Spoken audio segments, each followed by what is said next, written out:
Hello there, very good evening. Welcome to another edition of Primetime News on TV1. I'm Charlotte Benedict for the Newsfirst team. And I'm Naveksha Gunasekara, and here are your headlines for tonight. Keheliya Rambukwella appears at CID following court order. Activists gather to demand Keheliya's immediate arrest. Health workers to call off strike. Trade union action cripples hospital activities. Sri Lanka's Online Safety Act published via Gazette. Ensure rule of law. Lawyers' collective rights to Minister Tiran Alas. Is Ranil the next presidential candidate? SLPP lays down conditions ahead of decision.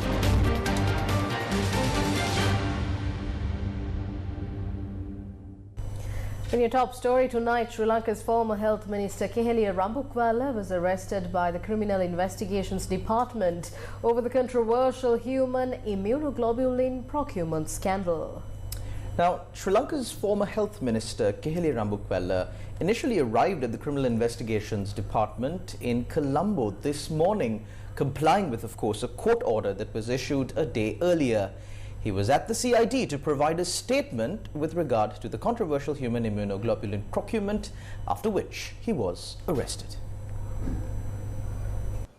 Maligakanda Magistrate LRO Wickremesinghe ordered Minister Keheliya Rambukwella to report to the Criminal Investigations Department in Colombo at 9 a.m. today to provide a statement. In addition, the Maligakanda Magistrate imposed an overseas travel ban on the minister. As per the court order, Keheliya Rambukwella appeared at the CID at 9 a.m. Activists also gathered opposite the CID and engaged in a silent protest.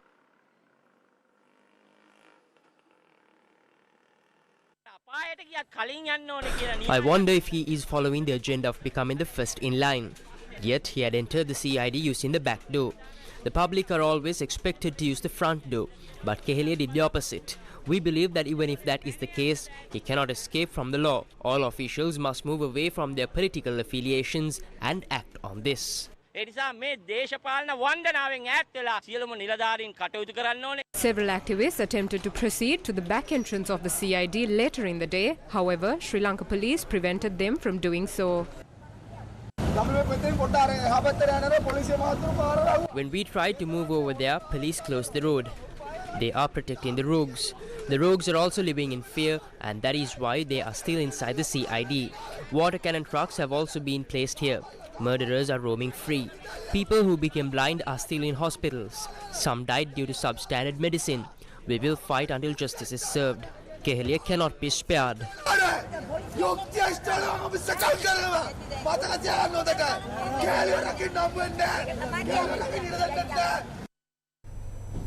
Opposition leader Sajith Premadasa commented on the status of the health sector in the country.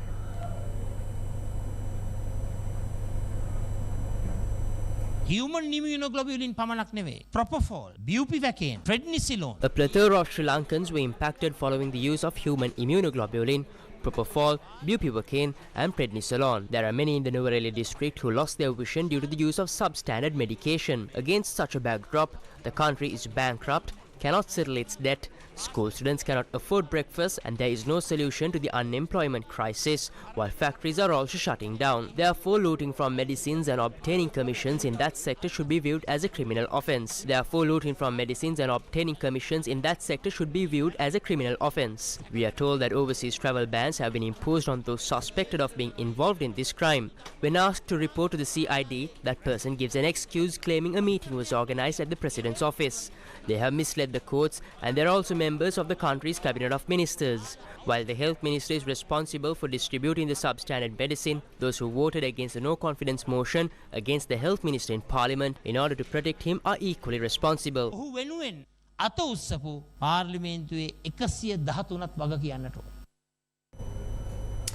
Now, in more news from the health sector here in Sri Lanka, a strike launched by 72 healthcare professionals societies yesterday continued today, causing significant disruptions to operations at hospitals and inconveniencing patients across the country. The strike stems from a demand for equal increase in allowances after doctors were awarded a monthly allowance of 35,000 rupees. Now, the trade unions staging the strike action advocate for broader improvements to allowances for all healthcare workers across the board. The strike action initiated by 72 healthcare trade unions has expanded, with laboratory scientists, radiology technicians, pharmacists, public health inspectors, midwives, drug compounders and enterology officers joining the protest. This development compounded the disruption to hospital operations across Sri Lanka, impacting both outpatient and inpatient services. As of today, only essential services have remained operational in government hospitals. The Sri Lanka Army and the Sri Lanka Navy were deployed to assist in activities at the Colombo National Hospital. Medicines were not issued to patients at the hospital.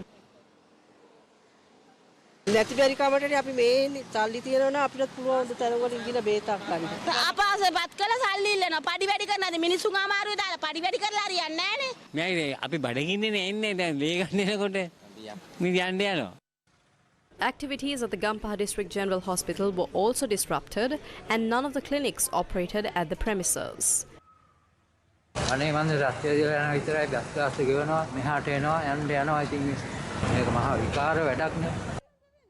This was the situation at the Kandy General Hospital, and the Sri Lanka Army was also deployed to assist in services.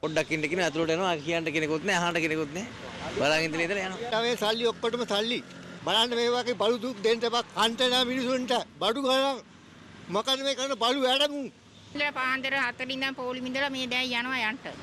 Only emergency services were operational at the Mathura General Hospital. Medicines were issued only to a limited number of patients who attended clinics. This was the situation at the Karapiti Teaching Hospital.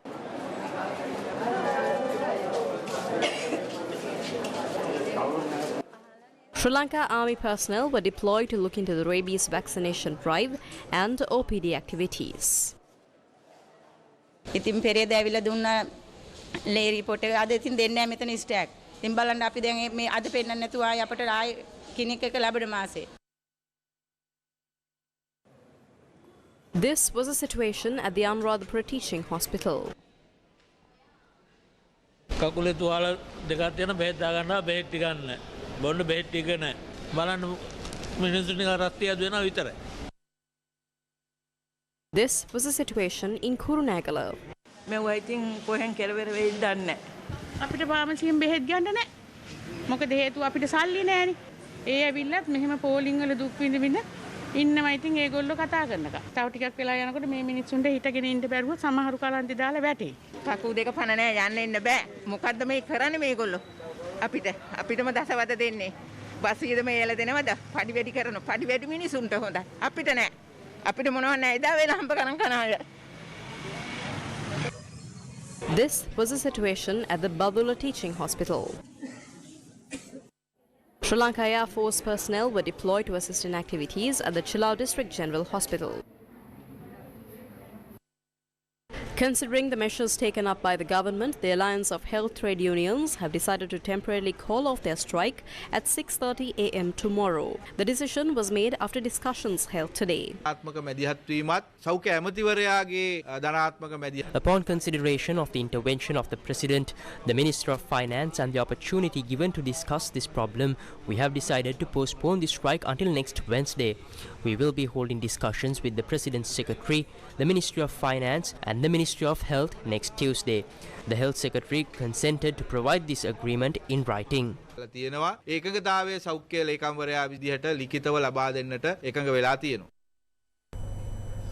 The UN Human Rights Commissioner's office warns that Sri Lanka's Online Safety Act threatens human rights.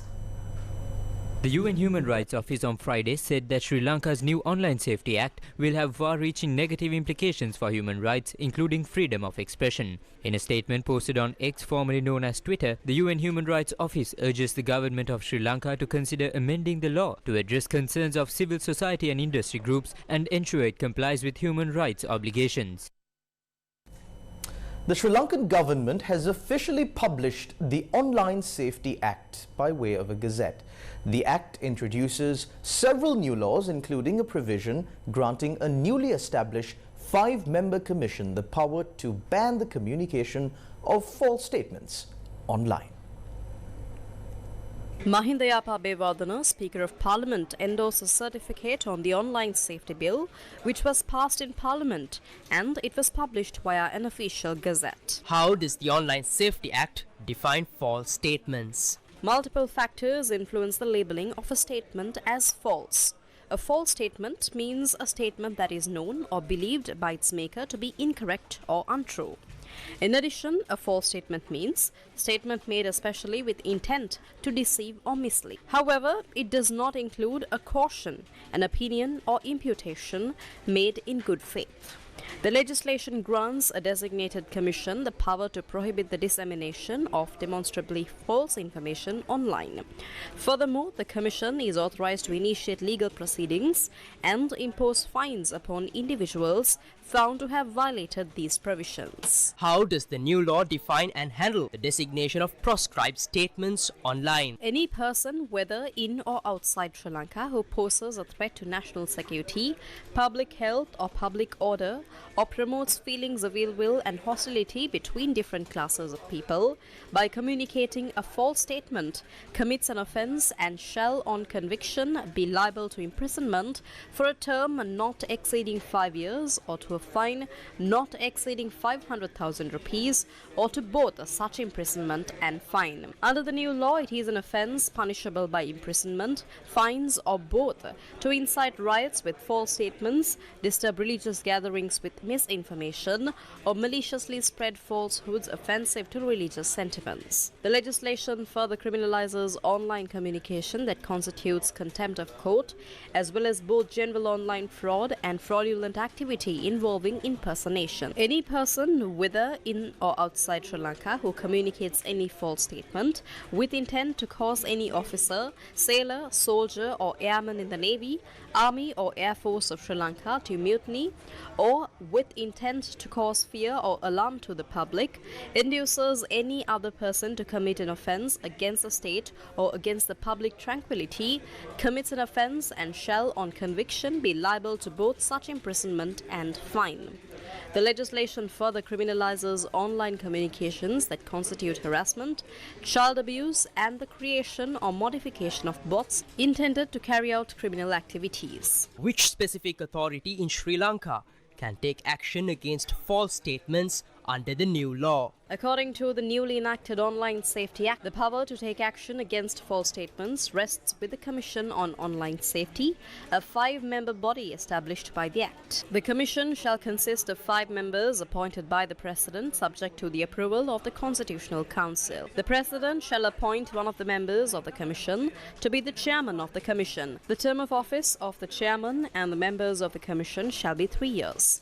Furthermore, the Commission is vested with the authority to issue recommendations to Internet service providers and Internet intermediaries mandating the removal of prohibited statements as designated by the Commission. The Act mandates the registration of websites offering social media functionalities to Sri Lankan end users, with the specific registration process to be detailed in regulations promulgated under this legislation.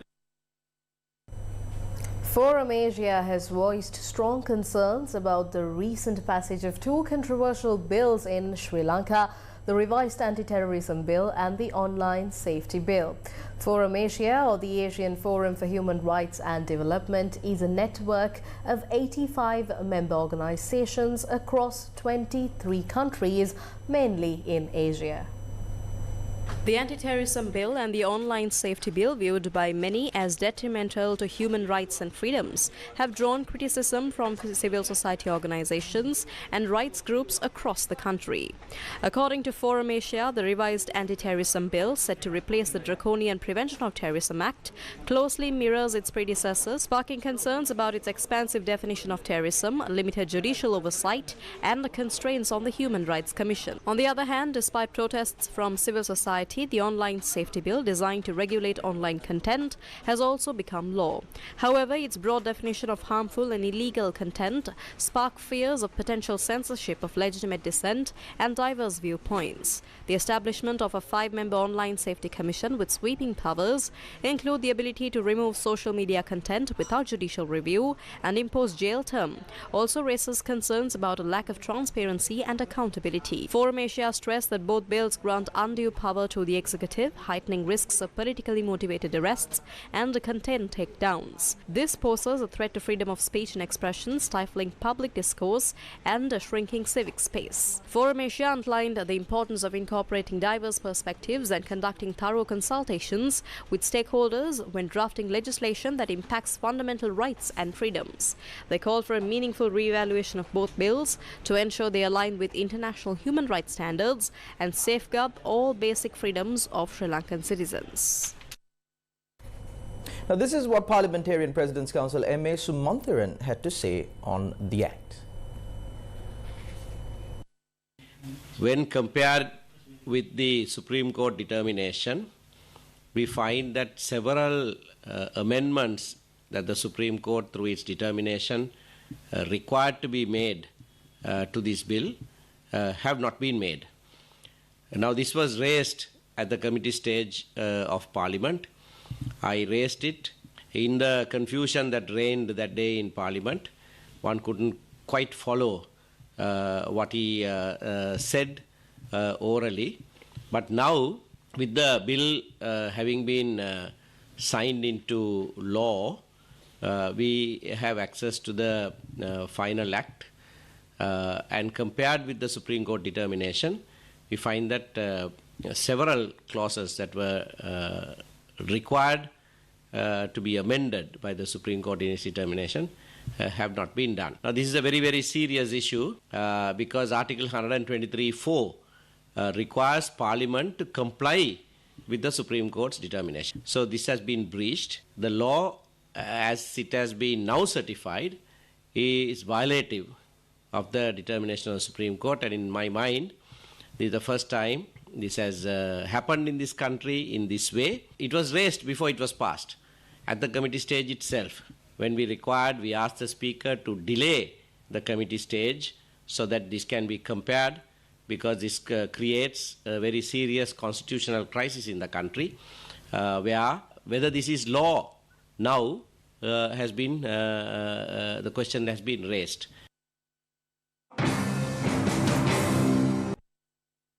Former President Chandrika Bandaranayake requested the Sri Lankan government to withdraw the recently enacted Online Safety Act and the proposed anti-terrorism bill.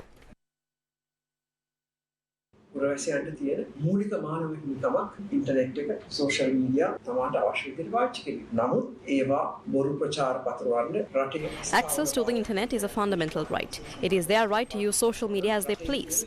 However, if it is used to spread false information and create instability in the country, the existing laws in the country would suffice to take action. Why is there a new act? This is an election year. We are not sure if it would be a presidential election or general election that would take place, or whether both would take place. A presidential election must take place. We do not know how these laws will be used. Since 1977, we have had bitter experiences over the law being flouted to win elections. Thousands have been arrested and false charges were presented to win elections. We should be cautious over the fact, as we do not know how these laws will be used during this election year. Therefore, we need to be cautious about this, and I urge the government to withdraw these laws.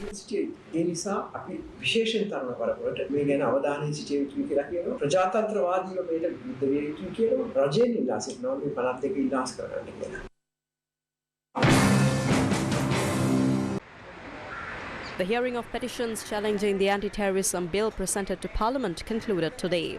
The bench of Supreme Court justices informed that their decision will be forwarded to the Speaker after the conclusion of the hearing. Chief Justice Jayanta Jayasuriya and Justices Vijit Malalgoda, AHMD Nawaz Shirangunaratne and Arjunobe Sekura presided over the hearing of the petitions filed against the anti-terrorism bill. Approximately 31 petitions were filed with the Supreme Court, demanding that certain clauses of the anti-terrorism bill be declared unconstitutional. The Lawyers Collective has written a letter to the Minister of Public Security Thea Alas, criticising the manner in which he is conducting Operation Yuktiya.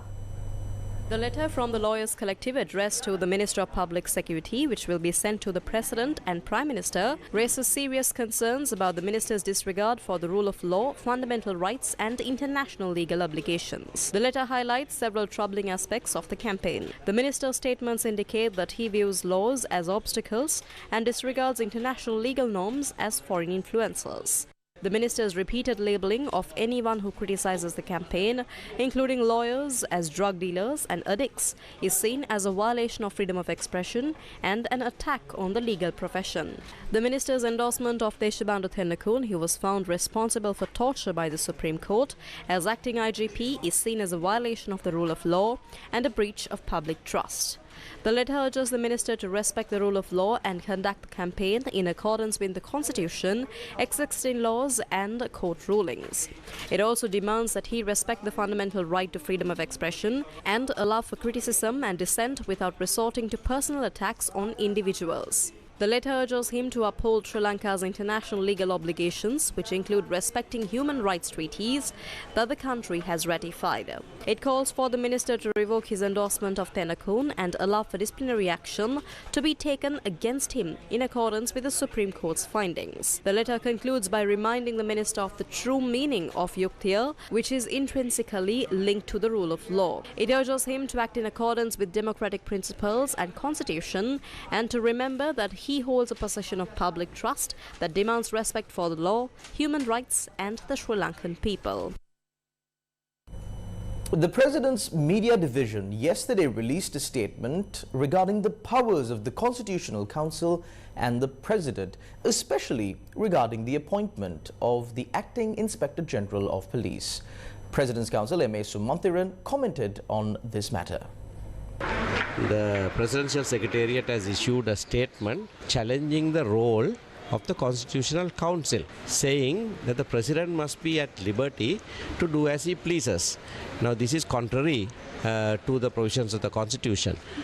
When the Constitutional Council functions under the authority given to it by the Constitution itself, the President must not undermine it in this way. Again, the President is violating the provisions of the Constitution. This is intentional violation of the Constitution that can lead to his impeachment also. News First with the people. President Ranil Wickremesinghe was nominated as the UNP's candidate for the upcoming presidential election during the Anuradhapura District Conference of the United National Party today.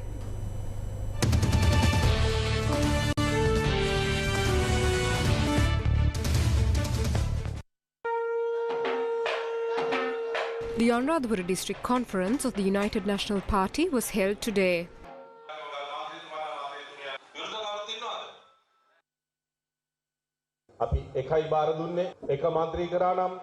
Having secured one seat in Parliament, our party has already demonstrated incredible potential. With the Prime Minister and a President elected despite this single seat, imagine what we can achieve by October with a majority.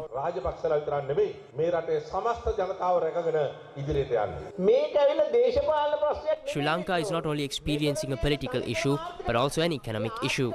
There is only one person who can solve this economic issue. Do not let them destroy our future and our children's future.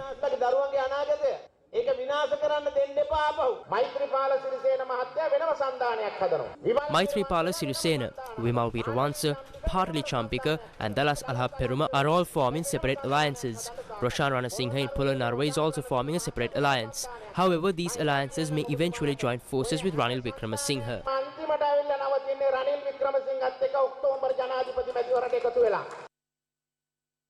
The Sri Lanka Podujana Peramuna has requested that the President hold separate discussions with the SLPP to reach a decision regarding their support for the presidential election. Now, SLPP's General Secretary MP Sagar Karyavasam said that members of several other parties expressed this request during a discussion held with the President yesterday. Mahinda Amaravira and Nimal Siripala de Silva representing the Sri Lanka Freedom Party, Prime Minister Dinesh Gunawardena representing the Mahajana Eksat Peramuna, members of the New Alliance, Nima Lansa, Nalin Fernando and a group of ministers participated in the discussion held at the President's office. SLPP General Secretary MP Sagar Karyavasam said that the Sri Lanka Podujana Peramuna's decision to support the President in the upcoming election will be based on the President's agreement to their party's conditions. Following the discussion, the Sri Lanka Podujana Peramuna MPs expressed their views. පොදුජන පෙරමුණේ අපේක්ෂකයා රනිල් වික්‍රමසිංහ මහතා වෙයිද කොහොමද තත්ත්වය? මේ යන විදියට එහෙම වෙයි නේද? ඉස්සරහට වෙන තව සාකච්ඡාවල් තියෙනවනේ සාකච්ඡාවලින් පස්සේ දැන් මහින්ද ජනාධිපතිතුමා දන්නවද හම්බුණා කියලා? දන්නවා අපි මහින්ද ඔව් බැසිල් රාජපක්ෂමතුමා තමයි අපි නම් කරලා ඉවි පක්ෂ නායකයෝ හැටියට. අද සාකච්ඡාවේදී බොහොම පැහැදිලිව අපි පක්ෂයක් හැටියට ජනාධිපති. During today's discussion, we as a party clearly conveyed to the President that considering the presence of multiple parties involved, holding separate discussions with the Sri Lanka Podujana Peremuna's leadership, including founding member Basil Rajapaksa, would be ideal. This would allow all senior party members to participate in the decision-making process. We are committed to meet with the President soon for further discussions, and we are confident that prioritizing the nation's well-being requires collaboration. යම් වෙලාවට දේශපාලනය කරනකොට යම් කඳවුරු වල හිටියත් රට වෙනුවෙන් එකට එකතු වෙන්න සිද්ධ වෙනවා යම් වෙලාවලදී.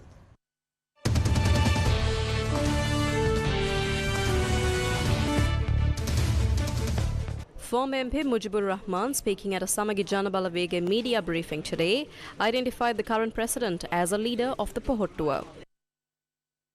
Ranil Wickremesinghe currently leads the group. Now, where is that Pohot tour? The Pohot tour was divided into 8, and the Rajapaksa family members gathered some of them and gave them to Wickremesinghe. This makes him both the leader of the Pohot tour and the leader of the UNP. Shashindra Rajapaksa has been appointed to a ministerial position. Namal Rajapaksa can also get one of these ministerial positions and run the show for the next 4 to 5 months.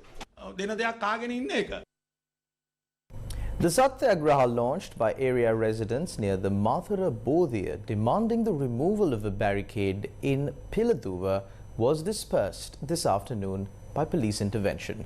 Today it was day 11 of the Satyagraha.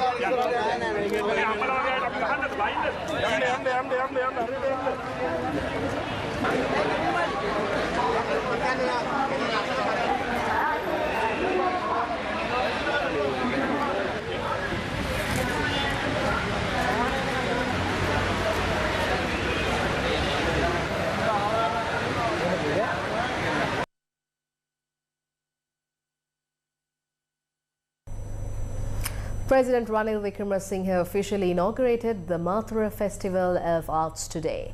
This festival aims to foster economic and social revitalization through collaborative efforts between art organizations and the cultural community. The festival boasts a diverse array of activities, including captivating art and design exhibitions, mesmerizing musical performances, engaging workshops and discussions, vibrant community markets, and an array of other cultural features.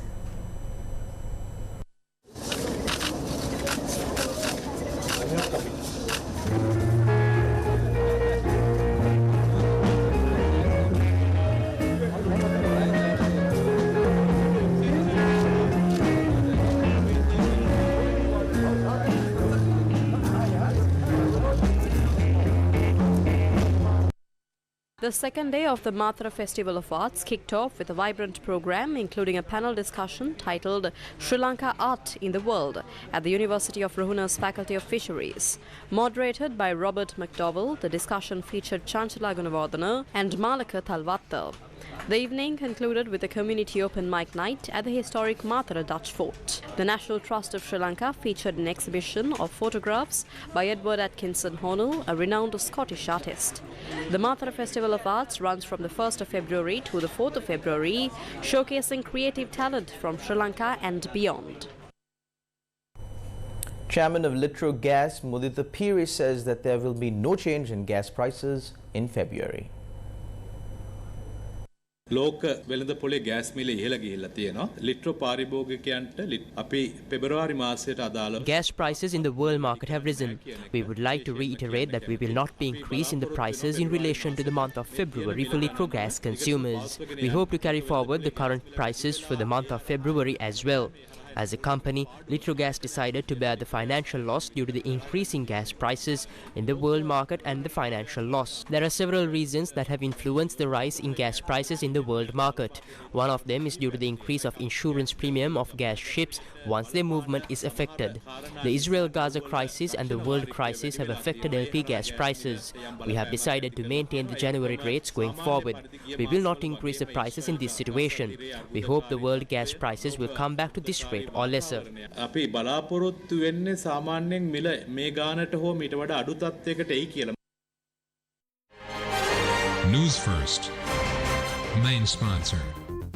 Study in Australia with Edlocate. Visit us on 10th February at the Hotel Galadari. An event exploring the Indian Ocean's crucial role in shaping global prosperity, peace and ocean conservation was held in Colombo. The Indian Ocean Research Centre, in partnership with Women in Logistics and Transport, held the collective consultative event of interdisciplinary stakeholders in Colombo yesterday. This event explored the Indian Ocean's crucial role in shaping global prosperity, peace and ocean conservation. Minister of Ports, Shipping and Aviation Nimal Siripala de Silva was the chief guest of the event. The event featured a keynote address by Frederick Haag, head of the Office for the London Convention of Protocol in Ocean Affairs at the International Maritime Organization, who spoke about the Red Sea crisis. Shipping is a truly global and inherently international industry, connecting livelihoods around the world and affecting all of us. And the regulatory framework must therefore be fair, and it must ensure that no one is left behind. What I've outlined so far is relevant throughout the world's ocean, but perhaps nowhere more so than in the Indian Ocean, which covers an area over 70 million square kilometers and on which a third of the world's population rely extensively on its marine resources and livelihoods for their livelihoods and food security. You live in an area with a body of water that covers almost 20% of the Earth's surface and is a crucial hotspot for marine biodiversity.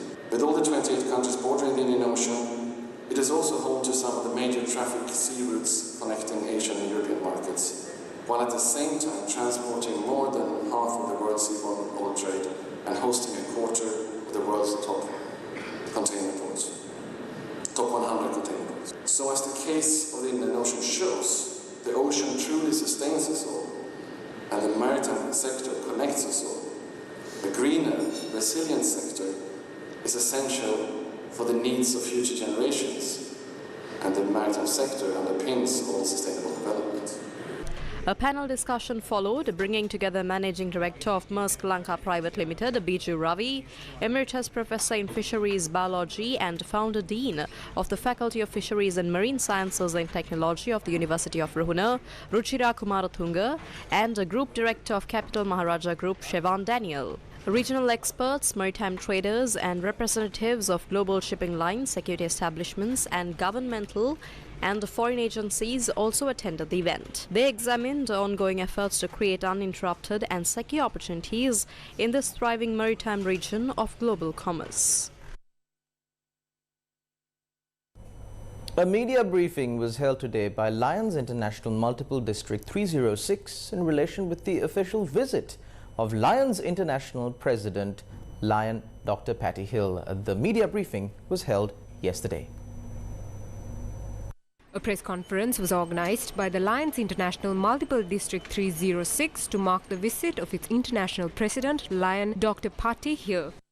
Our youth movement of LEOs, one of the most important things we do is to communicate with our service areas, our communities, your nation, the opportunities that exist for people to be servants and volunteers with Lions and LEOs, the local Lions and LEOs, as well as our international community, has continued to invest in the quality of life in Sri Lanka. There have been 2 large grants that have come here to support diabetes education and treatment.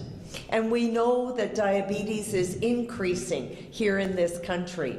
There have been 3 additional grants that have come here to support families that are dealing with childhood cancer. Cataract surgeries are supported by Lions clubs all across this nation, making it possible for people to have their vision restored. We have come to understand more in the last 5 years than ever before that our society is held together by the good actions of our citizens. Lions International stands as the world's largest service club organization and holds a distinguished position as a leader in community service, fostering innovative humanitarian initiatives.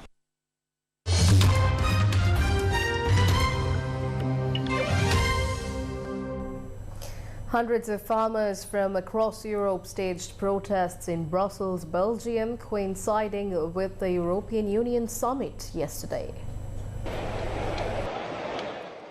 Hundreds of European farmers descended upon Brussels yesterday to voice their frustration during the crucial European Union summit. Facing rising production costs and stagnant incomes, they blockaded streets with tractors, honked horns, and even threw eggs at security forces in a display of their discontent. Their demonstration coincided with a key meeting where new funding for Ukraine was agreed upon, highlighting the competing priorities and challenges facing the EU.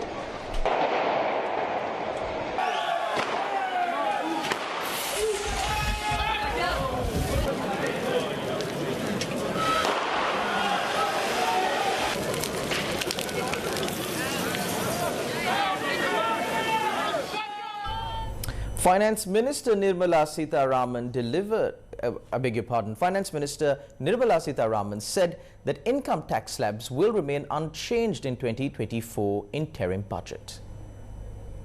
The Indian government's 2024 interim budget presented by Finance Minister Nirmala Sitharaman brought news of no change to the existing income tax slabs. This means individuals will continue to file their taxes under the same structure as implemented in previous years. However, the budget did offer some relief for small taxpayers in the form of outstanding direct tax demand withdrawal. Sitharaman said, quote, "There are a large number of petty, non-verified, non-reconciled or disputed direct tax demands, many dating to 1962, which remains on the books, causing anxiety to honest taxpayers," unquote. Presenting her 6th consecutive budget, but her first interim one, Finance Minister Nirmala Sitharaman also reiterated the Prime Minister's vision of making India a Viksit Bharat or developed India by 2047. That's a wrap of Primetime News on TV1 for tonight. Thank you for watching. Good night.